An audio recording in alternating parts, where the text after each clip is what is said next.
video is intended for audiences who are 13 and over. If you are not 13 and over, please fuck off and tell your parents to moderate what you watch online. Alright, well, here it is. This is my solo outing. I went this entire year reviewing Boonboomger by myself, and now I'm just here stuck in the infinite void talking about Boonboomger by myself, right? There's no one here except me and my thoughts, right? Oh, sorry, I was just waiting to see how long what would happen if I didn't say anything. No, look, yeah. I'll just be stuck in the void. Because honestly, God willing, you'll be doing that with Gojuger as well next year. So have fun with that shit. Oh man, look. Don't say I never did anything for you, kid.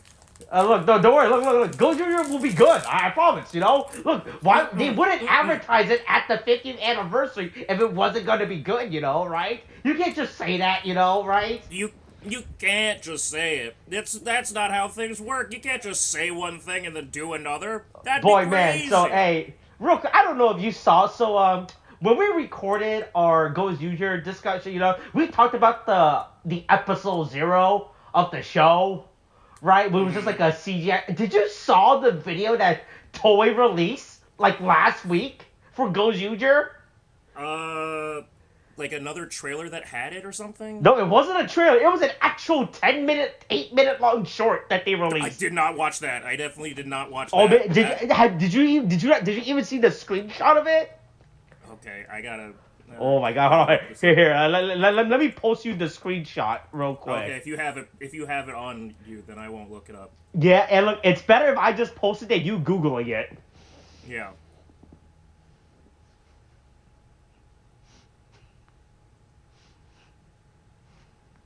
Oh no.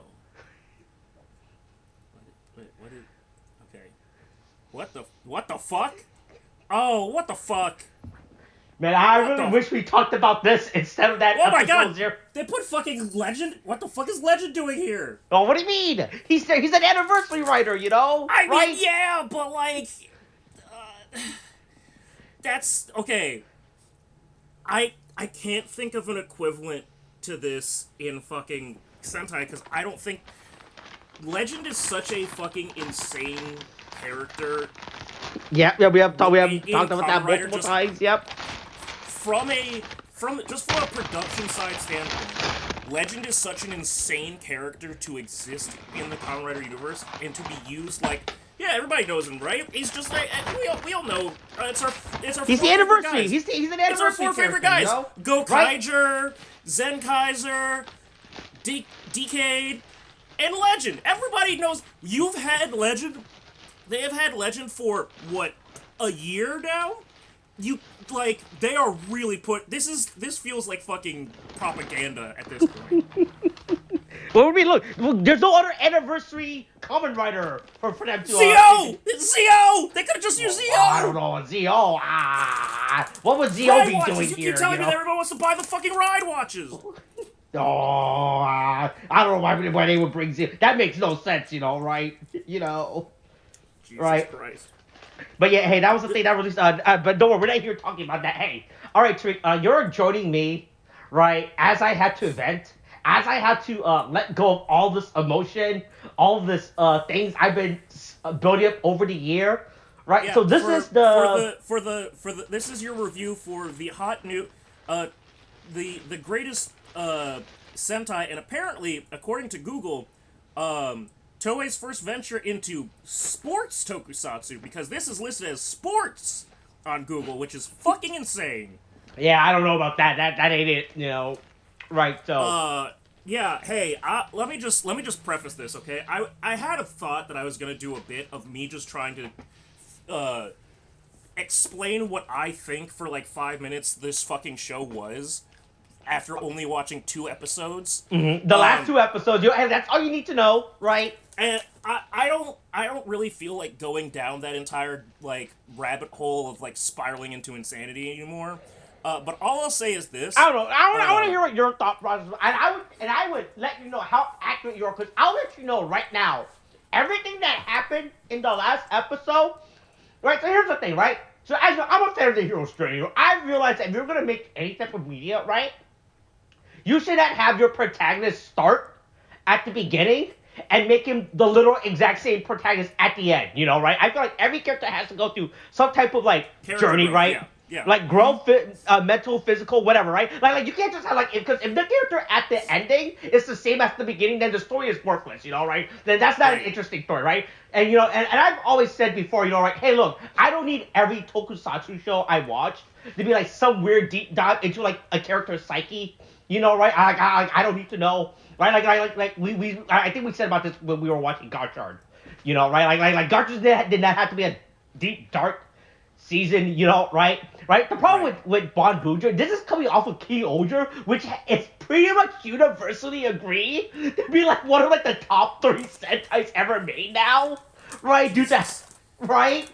So Boonboomger had a lot to go after, and the producer realized that, and they were like, yeah, we cannot outdo COULDN, so right? Fuck it, don't even try. Right, like this season was, I'll let you know, I'll save the audience a lot of trouble, right? I think this is an extremely D- season. This is extremely low tier mid. This is not even a mid season, right? This is just like a season where it is mainly flop. I'll let you know, the best character development of the show is not even the Rangers. It is the literal villains the little side villains that gets the most character development throughout this. So that's what I actually wanted to talk about, because I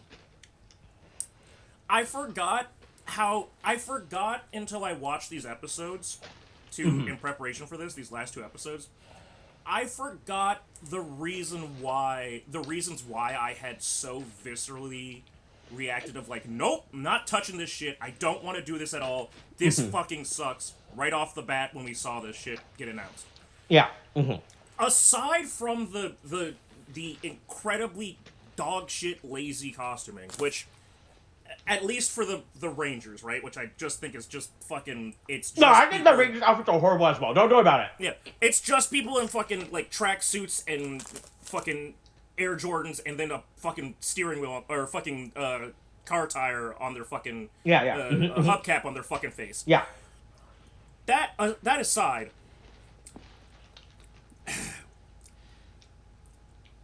The 6 actual Boonboomgers, the actual Rangers of it, are named, and I'm just going to go back to it because Hey, look. This is what you spent 4-5 years of your life studying Japanese for, you know, right? No, I don't need to study Japanese for this, because I'm going to use their God-given names, their Christian names. Taiya Hando, Ishiro Meita, Mira Shifuto, Jyo Akuse, Genba Bureki, Sakito Homura. That's what their names are. You can tell me all you want that you're playing with these cute little fucking things of like, oh, it's Taiya, it's Sakito. No, I know what you did. It's really fucking stupid. I fucking hate it. Well, I'm not rooting for a main character. Is this not peak Japanese wordplay? You know, right? I am not going to. I could not possibly go. You know who my favorite character is? Taiya's a cool guy. Taiya's so cool. He's so cool the way that Taiya. I know what they tried to do. I'm telling you, I rebuke it. That's fucking stupid. Then we get to the real thing that I want to talk about, which is I didn't know that this was possible, that it could get worse than it initially started off with, because their Mecha Robo buddy, who's he's small and he gets big, is Bundorio Banderas. Yep. A clear ripoff of Antonio Banderas. Yep, they have literally name dropped that in the production blog as the name point of reference. So here's the thing, right? At first it was like, that's so egregiously stupid. It's just as bad as all the fucking right. The problem is, right, with Banderas' name, it makes no sense in conjunction, right, to the team, right? Right. But that's how I felt. Just looking at it on the face of it and going, nope, I choose life. I'm not going to waste any time of my life dealing with this. Then I watched these 2 episodes. Mm-hmm. And I now have a new theory that this might be one of the greatest crimes of cultural appropriation that's ever happened. But do you know the name of the second robot, though? Yes, I do now. His name is Bune Diesel. Like Vin Diesel? Is Vin Diesel? You're trying to go with Vin Diesel. Also, Bundaris turns into a truck. Yeah. Bune Diesel turns into like an F1 car? Yeah. Why not a fucking goddamn, like, Mustang? It's, if you're gonna go with a fucking, like, ripoff. Also, I don't think Antonio Banderas has any connection to, like, any sports car thing outside of that fucking, outside of that stupid Sony Forza movie that that's got actually made. a great point. Let me go to Antonio Banderas' fucking goddamn, filmography, because I can't think of, you're right, I can't think of a single fucking thing that he's done that has anything to do with cars, let alone, I mean, sports maybe, but, oh god, there's a lot of Spanish ones. I can't necessarily, he's done a lot of Spanish shit, I can't necessarily, let's see. Let's just look at, let's just start from Interview with a Vampire, because that's the earliest thing I can think of that he was... all right. Yeah. Mm-hmm. So there's Interview with a Vampire, nothing to do with that. Oh man, he's been a lot, man. He has been acting since the 80s. That's crazy. Wow, nope, that's not it. Mask of Zorro, absolutely not. Oh, what do you mean? You know, Zorro's on his trusty racehorse, you know, we right? pretty quickly get past, like, what I really know, and then go from Mask of Zorro, and then it goes straight to fucking basically Spy Kids, and that's pretty much where... Now, an argument, I guess, could be made that there are vehicles in Spy Kids. But, like, Spy Kids isn't like a sports car movie, you know? That's a real fucking push. Let's see. Let's see. There's one called Big Bang. Nope, he's got a gun in that one. I don't think he's got to do anything. Boy. There's one called Black Gold, which appears to be Antonio Banderas playing a Muslim or Arabian man. I don't know if that's okay. Boy, let's see. Expendables 3? That technically could have a vehicle in it. I didn't watch Expendables 3. I think I've literally only watched the second one, and I wish I... Well, it's pretty fucking crazy. Let's see. Oh my god, he's in the Uncharted movie? Oh god. Oh, I'm so sorry. He's in the... Oh god, he's in Dial of Destiny? Oh, what happened? Antonio, you're better than this. You don't have to do this. Oh god. Anyway, okay. So anyway, that's those two, right? The Bundario Banderas, stupid as shit. Bune Diesel, you just completely missed the plot on that one. You missed a very easy layup of that one is still like car adjacent, you know? Right, but it's the wrong car that he turns into. He's like because then when we see him transform in these episodes, I was like, oh, he's a fucking race car. Not like a muscle car. Not like an American muscle car like Dominic Toretto would drive. He's a fucking race car. Vin Diesel, the whole joke here is that you're making a reference to an actor, which honestly is a better joke reference than Bundario Banderas, like, to be in your fucking car-based Sentai, and you dropped the ball. I don't know what the fuck, like, happened there. Also, Bundario Banderas, how old is he supposed to be? Because he has the voice of a child. I understand that he's played by a female actor. Did you look up who is voiced by Bundario Banderas, by the way? I just looked it up. It's Ash Ketchum. The fucking goddamn Ash Ketchum. Look, she's finished voicing Ash in Pokemon, and Bandai immediately went after her and said, hey, you want a job? Well, we'll give you a job for a year. You know, right? Even though, hey, I don't think she needs Bandai money. You know, I think she is living really well after voicing a character for 20 years. You know, right? Yeah. I mean, hey, get that bag, Grandma. But here's where it got truly offensive. Yeah. It's just Michael Jackson. Yeah, I was gonna wait to see how long you get to him. You know, it's just Michael Jackson. Yeah, you mean Wild Spinner? Wild Spindo And at first, and I'm looking at this, and I'm looking at the wiki, and they even call it this, so it's not being clever. There's Thrill Style, and then Captain Style. And Thrill Style is just Michael Jackson in a not quite... He's Robo Michael Jackson, but not quite fucking goddamn, like, Thriller jacket. Not enough to get, like, in trouble, right? But when he gets to this Captain Style, it's just the Michael Jackson outfit from, like, his fucking goddamn Super Bowl performance. So it's like two versions of Michael Jackson, complete with giant cockpiece, by the way, on the Captain Style. Like, I mean, I guess it's there both times, but it's like, it's way more prominent in the Captain Style. And he also has a little pet monkey. And it's like... that monkey... Yeah, that monkey was the source of his power, and before they violently killed him, they crushed that monkey to death. I really gotta tell you, I really like the way they did things with that monkey. That shit was fucking awesome. That was the best part. I legitimately stopped and went back because I thought, holy shit, this is the craziest thing ever. Maybe I was wrong about this, and this is worth it. I don't think that at all. Like, they didn't keep me. But if every episode was them kicking that monkey and it getting blasted to fucking hell, I might have tuned in. That was fucking amazing.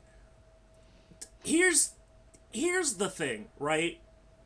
Here's the thing that I started to piece together in my mind about what Boonboomger really is at its heart. Yeah. Because it appears that Bundorio Bunderas operates on Tinkerbell magic, where the power of children's happiness and laughter will bring him back to life, and whether or not they believe in him. And he is juxtaposed with Robot Michael Jackson. Now, a layman could just see this as a funny haha villain, but what if there's something more sinister here? What if we are saying that the biggest threat to all of the children of the world is Michael Jackson, and Michael Jackson is going to hurt your children in some way, and the only way to save them is with the power of Bundorio Bunderas. Man, I can't wait till I start breaking down and start explaining to you, like, every single bit of why I hate this season so much. Alright, so, that was the Dakota, but we can move on to the story right now. Yeah. Hey, so Tariq, so when I originally watched this season, right, you know, right, so literally within, like, the first 10 episodes, they keep bringing up, like, this not DGP, this BBGP, the Big Bang Grand Prix, right? They keep talking about that shit, right? And so, literally from, like, the beginning of the show, they brought, like, this intergalactic race, okay? And everything, okay? Alright, so I want you to know, how long do you think it took for them, since episode 1, to get involved in this BBGP, alright? So here's my question. Did they, when you say get involved, because from what I saw, they never raced in it. Do they actually race in that? Nope. It is a line that they promoted throughout this entire season. One of the biggest advertising.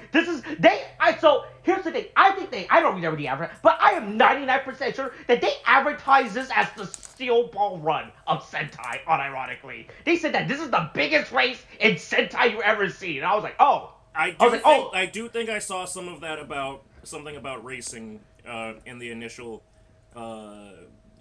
promotion for this, which I was like, all right, cool. Hey, Steel Ball Run. Hey, the Japanese kids might not know what the fuck the Steel Ball Run is, you know, right? But the older Sentai audience, you know, like the older fans, like, oh, hey, Steel Ball Run. Hey, whatever the fuck that other show that aired in like the 70s, 80s, that cartoon that had like the mustache twirling guy. You mean Wacky Races? Yeah, Wacky Races, right? It's like, okay, cool. Yeah. Okay, cool. A racing Sentai. All right. Look. Everything so far in the advertisement has been lined up. Like, all right.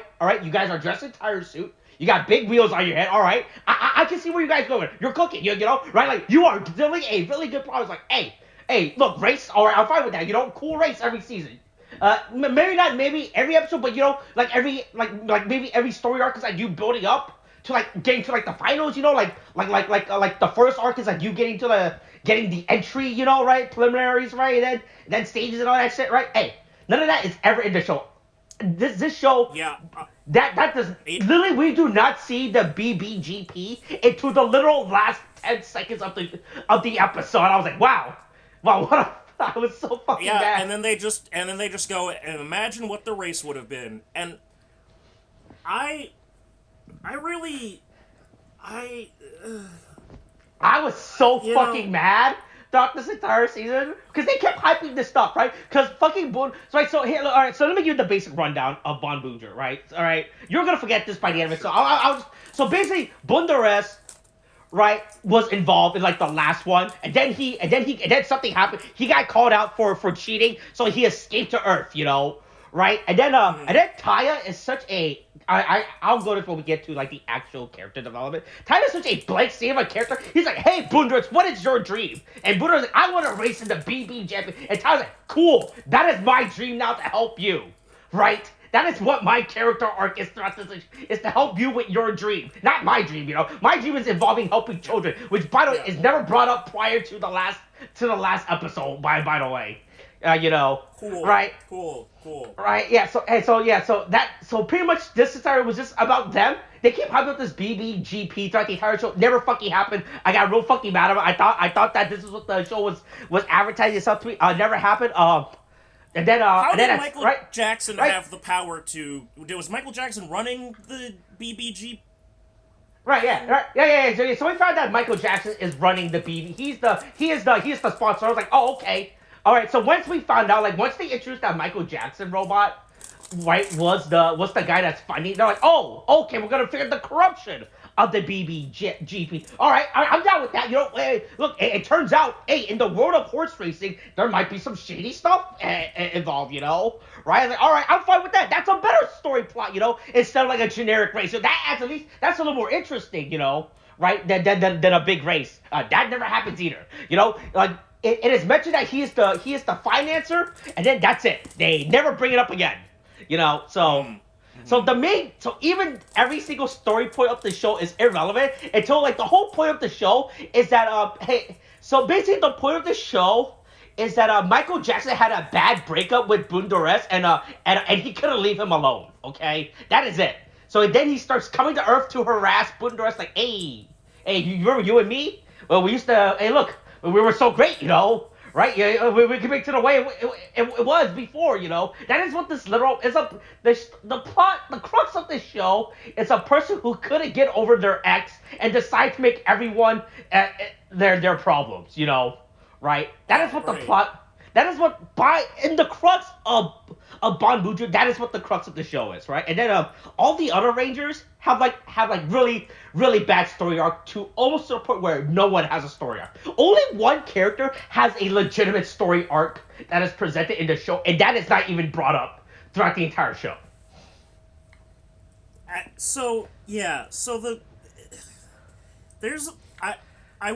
I gotta say, with the exception of the Rangers, the rest of the characters seem pretty uninteresting. I think, in my opinion, there are only 5 good characters in this entire show, okay? Right? That are interesting enough, all right? It is Sakito, Boom Diesel, right? And then then our 3 shitposting henchmen of the season, Those characters...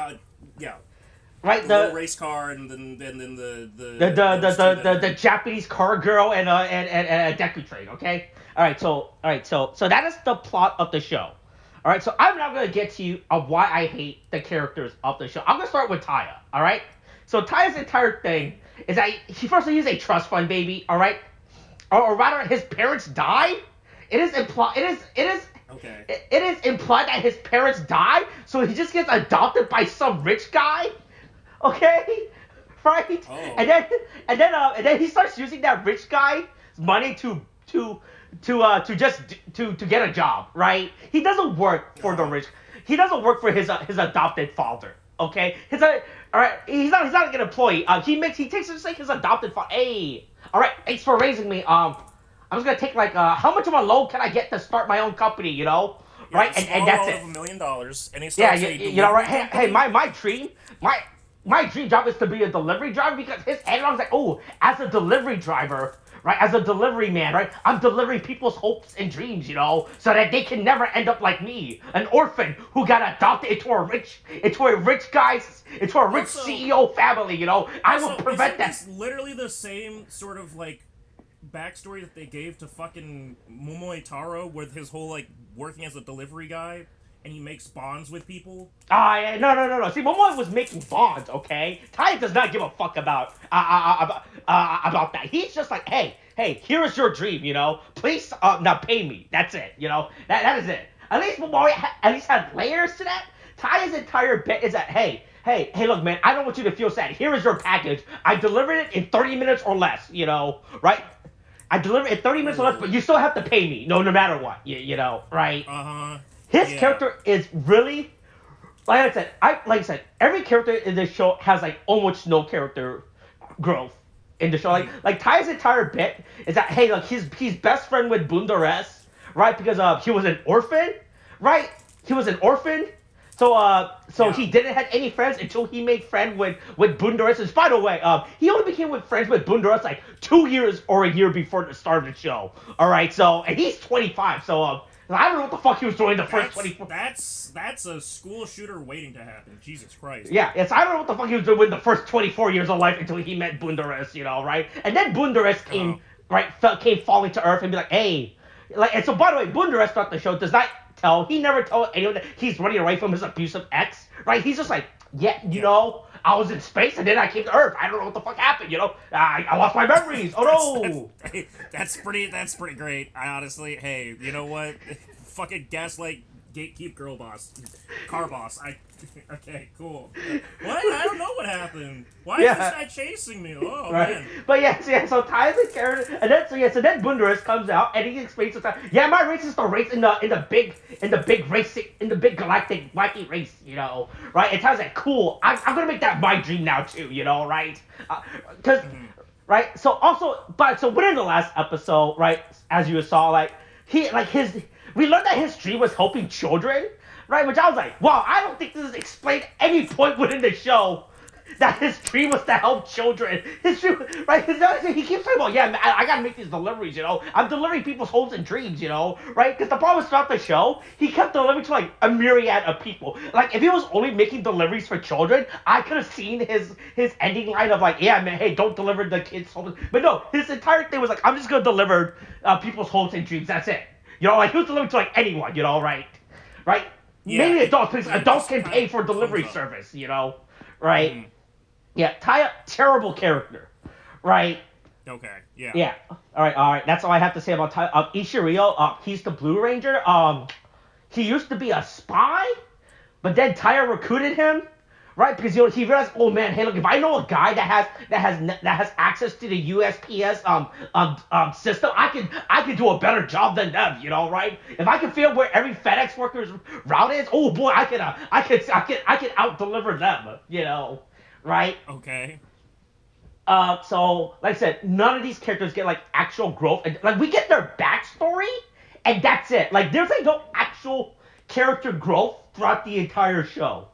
Right? For these characters. So, Chashiro Ishirio's entire bit was that he's a super spy, or he works at a spy net within, like, the last 4 episodes or something. He betrays the team, you know? He's like, oh, yeah, hey. He realized, hey, Why is he called Chashiro if he keeps being Ishiro, if his name is literally spelled out as Ishiro? I think it's a nickname that Mira gives him within the show. Yeah. Okay. Right, yeah. So Ishiro, right, was that his bit, was that he was a spy, and that wouldn't, like, the last 4. By the way, he straight up shoots an actual gun in this show. Like, I'm not talking about, like, the fake toy, like, Sentai Kamen Rider guns, you know? The one where you press a button, and it says, like, 20 fucking lines, and then it says activate finishers, right? No, he shoots an actual gun in this show. It's, like, the most insane thing. It's really it's so fucking random, it's real funny. He just starts, like, he starts shooting with, like, a real gun until you realize, oh wait, shooting with a real gun doesn't work, so he switched to his toy gun, obviously, right? But it's real funny, like, when you see him throughout the show, and he has, like, an actual, it's not a handgun, it's like a revolver, right? Or whatever the fuck Japanese civilians are allowed to, like, legally buy, you know, right? Right? It's not an American, like handgun, you know? Right? It's like the thing that Japanese police officers are allowed to carry. But it's, like, really funny, right? When you just see him with a real gun, he's like, oh, man. This is fucking insane to see. He decided to make things, take things seriously. Yeah, but so his quote unquote only story arc is like literally does not happen until the last 4 episodes where he fake betrays the team to work on the inside, right, to bring down the corruption of the system. Well, whatever. Yeah, okay. So I'm gonna skip over just from the order I'm reading things from the wikis to get to some confusion I had. So he's like a spy informant guy, right? Yeah, that's his bit. So he's the one that joins the ISA, the International Space Agency, which, sure, man, fuck it. But there's an actual cop in their team with Joe. What the fuck? Oh, yeah. Why do we double dip into cop and informant? Oh boy, man, the best part about that, by the end of the show, they bring up a third agency that is never brought up before at any point in the show when he talks about joining the Galactic Spy Network or some shit, right? I was like so fucking, when he said that in the last group shot, right? I was like, yeah, I'm gonna join I was like, what the fuck is this? This has never been established. The Intergalactic Police? I was like, what the fuck is this? This is coming out. No, that was never an established thing. So yeah, so there's like two detective police unit within the show. All right, think of it like so. Joe is a local police officer. All right, right. Joe is a local police officer, and then the ISA is like he's the one that like helps lost kids get home and like fucking like help old lady cross the street. You're like, oh, boss son, can I help you cross the street? You know, right? Yeah, that's what Joe is. And then Mir is more of a fucking like, hey, I committed corporate espionage, sort of like cop.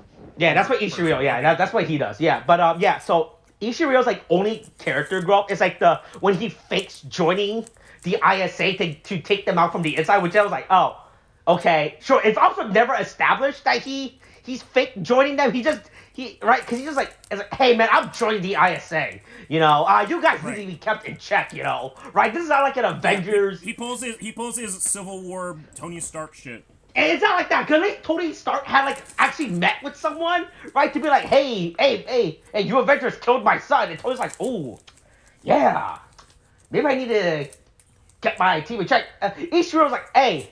So Ishiro talks like the ISA boss. The ISA is like, hey, how many zeros do I have to add to the end of this check for you to join our team? You know, that's it. That's what Ishiro's entire character, fucking terrible, right? So like I said, none of these characters get real character growth. Mira, right? Mira, she's the pink witch. She is a literal struggling millennial where every episode, I don't know if it was intentional within the bit of the show, but every episode we saw her working a different part-time job, and I think that's fucking hilarious. Her entire character arc is I need to pay rent and I need to survive. That's it. Cool. Based on what I saw at the end of the show, she is not yet still able to self-sustain herself. Yeah, it's real bad. Like literally the first episode, she's like, the only reason, by the way, all these characters like raising, like I think out of like the show, the only character that has like a good pure intention of joining the Boonboomger is Joe, the Black Ranger, right? But every character is in it for their own reason. Mira's literally the episode when she joins it, she was like, oh, how much do you pay? I'll join you for that reason. That is her entire bit. Does Taiya actually pay her? It is implied he pays her, right? Or else she's not wouldn't be working the team, right? Because she's like, I really need to pay rent, you know? Even though I still have to work a different part-time job every episode, right? Right?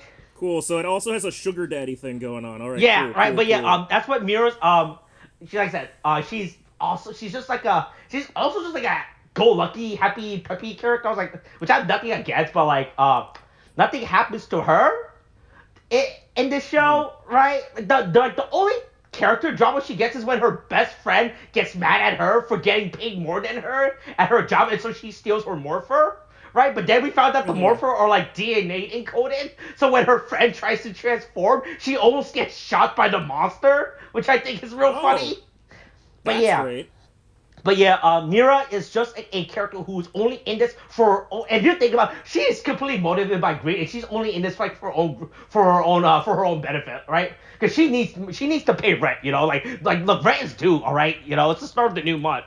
I really need this money, right? Joe, not much to say about him. He is just a straight up pure-hearted policeman, right? Like that is his entire bit, right?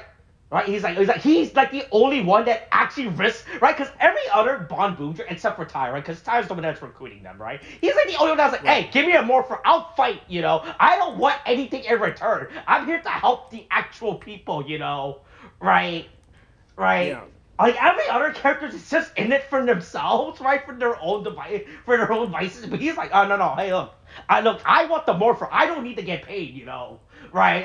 Right, give me the Morpher. I'll fight alongside you all, you know, right? Yeah, which, okay, so Joe's that, what, Genta is a fucking alien? Yeah, Genba Bureki? Yeah, so I don't have much to say about Joe, honestly. His character is just like, he's just a policeman who's in it, who's only there for like, hey, he believes in the goodness of people, you know, and that's about it. Genba, like I said, how everyone in this show is up to their own, has a different himself. We find that he's an alien. He only transforms into his alien form, which is like his weird Inuyasha cat fox boy form, right? Like that's who he is? Oh, I was about to say, who the fuck was that fucking the goddamn fox man that just showed up for no reason? Yeah, that's his real form. His real form is like he's like from the Fox Inuyasha planet or some shit, right? Cool, right. So his entire reasoning for joining the team is that Michael Jackson took over his planet, right, and imprisoned his dad, right? That is his entire character.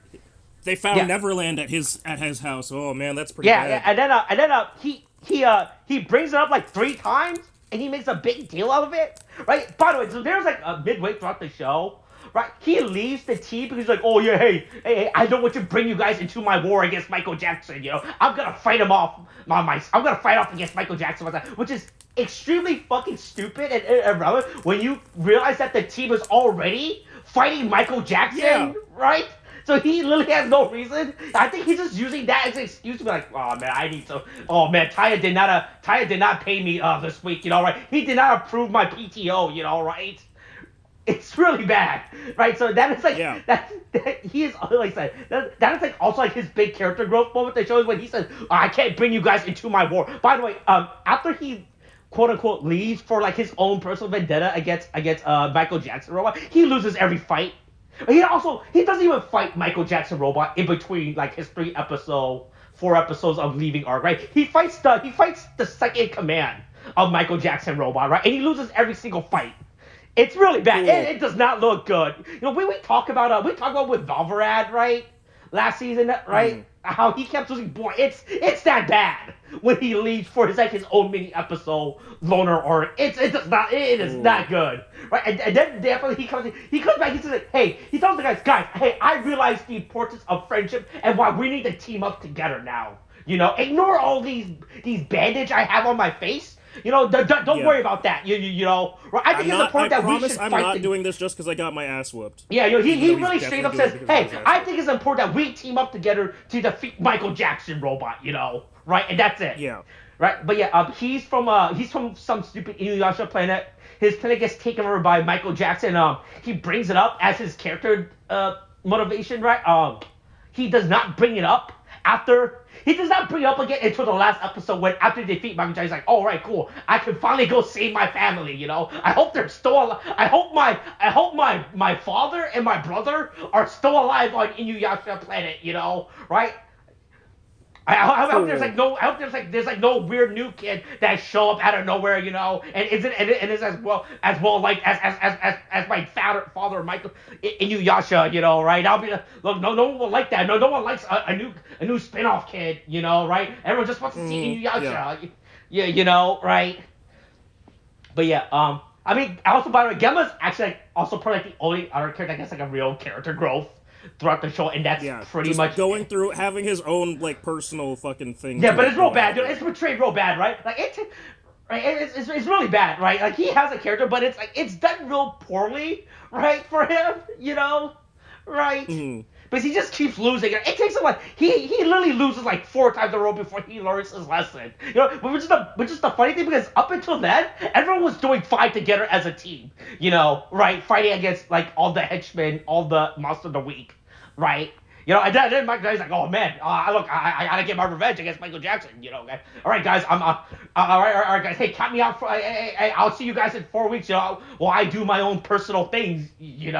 Right? Yeah, have my little fucking personal growth adventure. Yeah. Okay, then we have the Sixth Ranger Sakito. By the way, hey Tariq, is this actor for Sakito familiar for you in any way? You feel like you've seen this guy before? I feel like he's the sound swordsman from Saber. Not Saber. Am I wrong? Yeah. Not Saber? It is Kamen Rider adjacent. You have saw him recently, alright? I'll let you know that much. Okay, let's see. I'm gonna cheat and just go in. What the fuck? What? The fuck? Oh, what the fuck? Oh, he's the fucking one of the 100 people? Yeah. Oh, Jesus. I mean, to be fair, he doesn't have the big bulky armor. You're right, so it's kind of hard for you to tell, right? But yeah. Yeah. But I guess whoever I told, I saw he did such a good job, right? He's like, oh hey, you want a paycheck for the next year? Right? Hold on, wait a minute. I went to this. Hold on. I went to his page on the wiki. He's. Hold on. Is he... What the fuck? Oh, god damn it.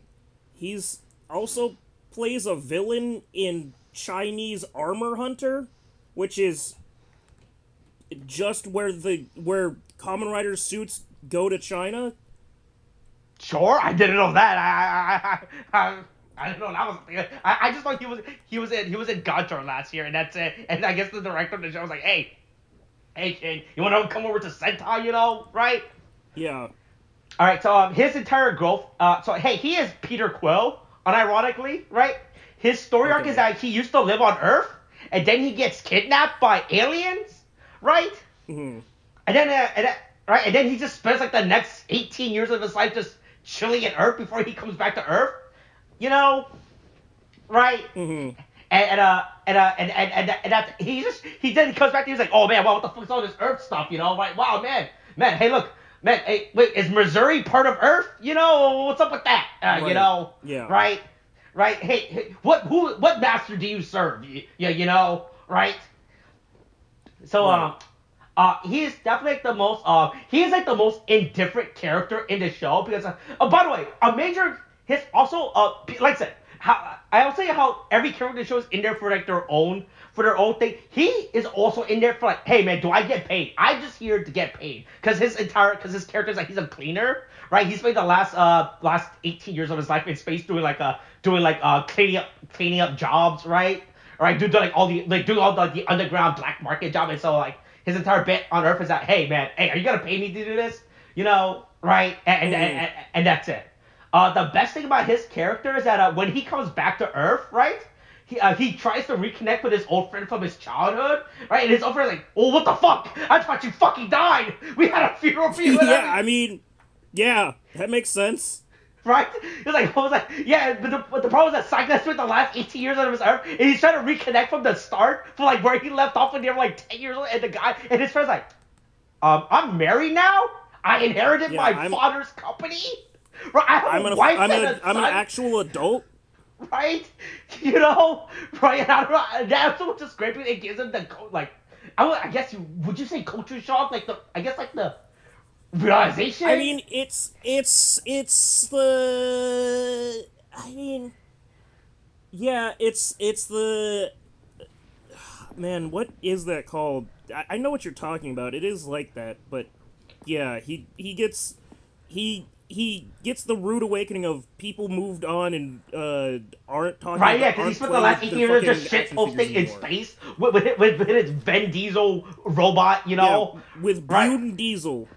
Right, yeah, so then when he finally comes back to Earth, right, he tries to make up for the last 18 years, and then he just tries like, oh, huh. Yeah, so that was actually a good episode arc. Right, where he actually has to learn to grow up and actually improve his character, because his character he does the typical like Sixth Ranger, secondary ranger where he's hot shit, you know, right? He's like, oh boy, hey, check it out, I'm different, you know, right? I got extra bits. That means I'm way more important, you know, right? And then he realized, oh wait, oh wow, wait, maybe I'm not so different after all. Wow, maybe just having like this shield. You know, right? Maybe the fact that my suit is full color doesn't mean anything after all. It's still a suit by the end of the day. Wow. Oh, man. Okay. But that's his transformation device is a giant fucking controller. Please explain. Okay, so hey, look, so I think the Morpher, the weaponry weapon of the season is really fucking hot ass, right? So his Morpher is like this weird. Bop It controller thing. It is a literal Bop It bottle. Yeah. It's really bad. The Morpher this year for this season are not good. The Boonboomger Morpher, where they're like this weird little, I guess, stopwatch. Watch / wheel / right. I think the gauge. Yeah, right. At least I think those actually looks good, but his is just really bad. You know I mean, the whole gimmick is that it transforms into an arrow, or to transfer like his stupid little bow weapon, or whatever the fuck. And that you're supposed to use it as a handle for his Megazord for, which I was like, alright. But there's like no actual play compatibility between his Morpher and like the actual robot, the toy robot you can buy. Right? And there's no not Bluetooth, like IR, whatever the fuck system, where if you press buttons on the. Yeah, right. Yeah. It makes sounds. No, there's like no actual it's just there's like. So if you were to buy that Morpher, you would just be buying a fucking an overhyped Bop It. Yeah, that's it. Yeah, that is his Morpher. It's really bad. I don't like it. Right. I think all the toys this year are just not also very interesting. You know, right? Because Sentai's whole entire gimmick obviously is Megazord, right? Like you can only. Oh yeah. So, that's the other thing I was going to say. So, that was the other thing that I remembered why I fucking thought this was going to be fucking dog shit. The only two real Zords are Bundario Bunderis and Bune Diesel. Mm-hmm. And then there's just a bunch of little cars that get attached to them. Yeah. Right? Mm-hmm.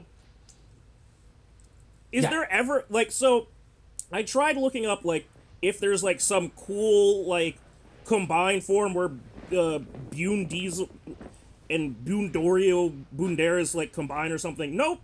I mean, there is a thing that happens, but it looks really fucking ass. It only happens for what episode? It is CGI.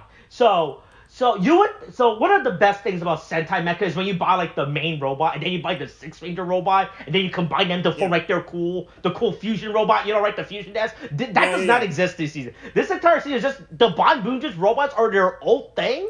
Right? While Boom D can combine with past Sentai mechas, and that's it. Oh, that's stupid. Right? So basically, Bandai this year released this new toy system. I think it's called the Robot Universe Builder System or whatever the fuck. Right? So the whole gimmick is that you get a skeleton, but you can insert pieces to make it resemble past mecha, and that is what Boom D's support system is, right?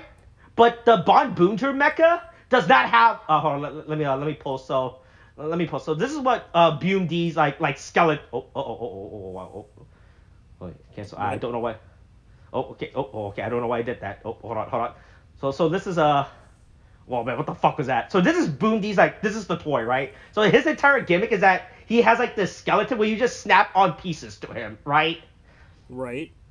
So the Boonboomger mecha does not do that shit. It is not compatible. It does not do that. So the whole point of Boom D is that they could promote this separate toy line that they released here called the Robot Universe. Wait, oh my god, why is that screenshot so small? Let's see if I can get a better one.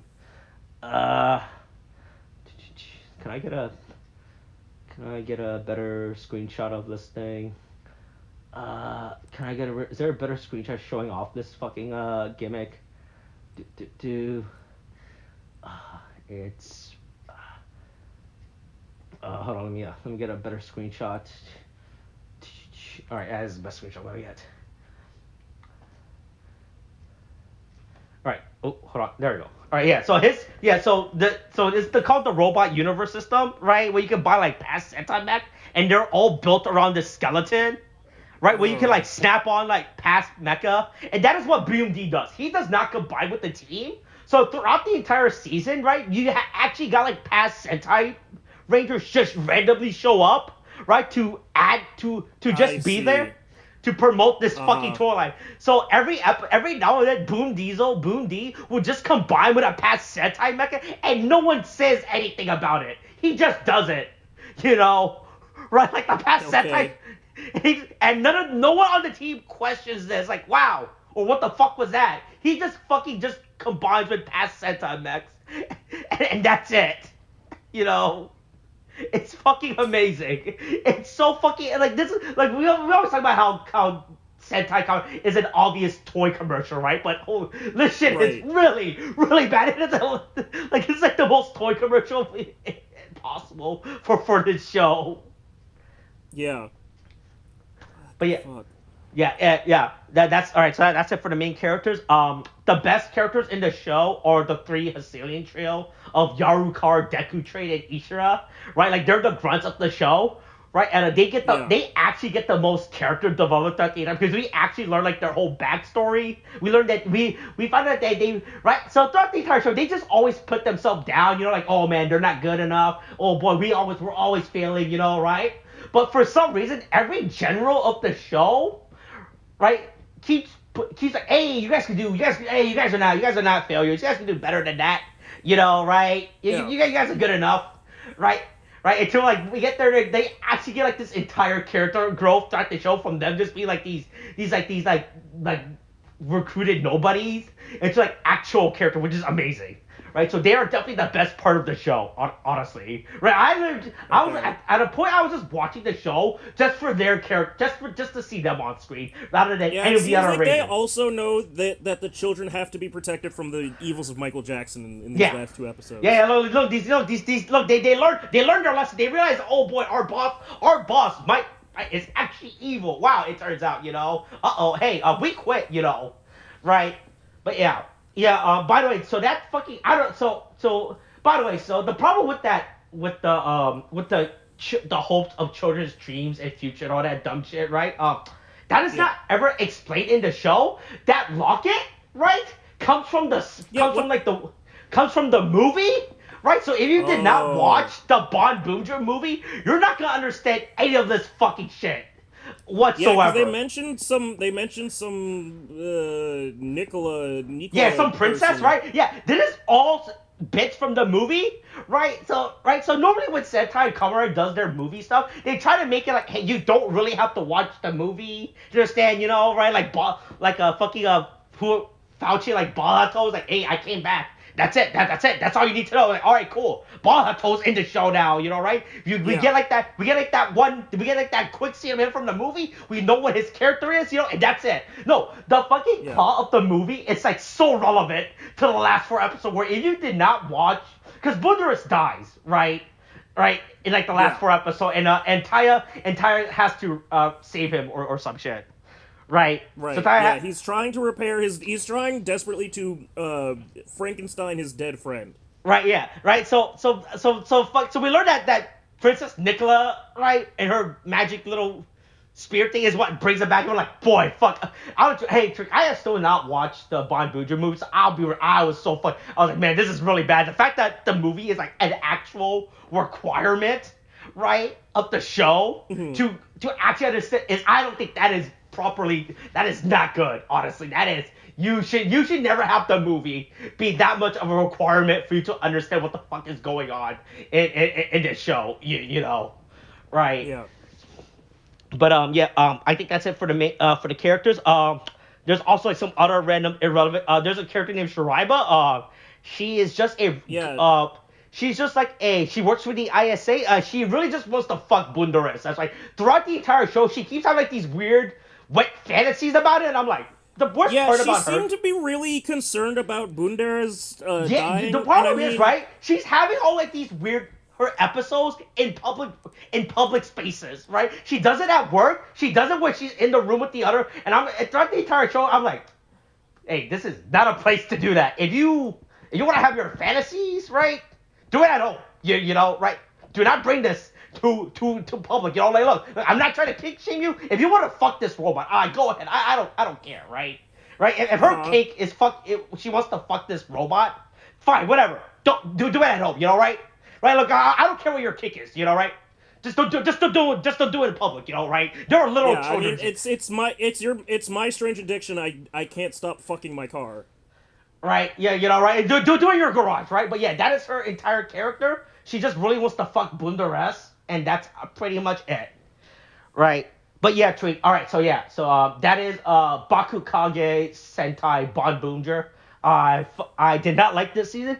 Right? The problem with this season, right? I feel like this season does nothing for Sentai, right? Because that's the thing with Sentai right now, right? Is what me and William have been discussing. Like, Sentai is doing real badly, right? Sentai has been in a rut for like the last 5 years, you know, right? And then, right? So like, even the producers have admitted that Sentai, right? So they have been saying that every year they have been trying to elevate Sentai, right?